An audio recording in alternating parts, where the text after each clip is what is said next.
दिशा सालियन मृत्यू प्रकरण आणि या प्रकरणामध्ये एक नवा ट्विस्ट आलाय। मृत्यूत घातपात नसल्याचं आता प्रतिज्ञापत्र हायकोर्टात सादर झालेलं आहे। एसआयटी कडून हायकोर्टात प्रतिज्ञापत्र सादर झालंय।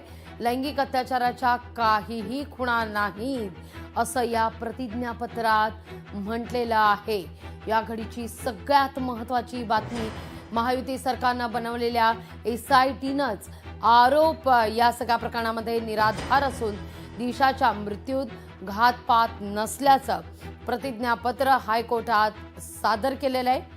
सतीश सालियन यांनी दाखल केलेल्या याचिकेवर एसआयटी मध्ये तपास अधिकारी असलेले वरिष्ठ पोलीस निरीक्षक शैलेंद्र नगरकर यांनी हे प्रतिज्ञापत्र दाखल केलं आहे। दिशाच्या मृत्यू प्रकरणामध्ये घातपात दिसत नाही। दिशा मृत्यूआधी मद्यधुंद अवस्थेत होती।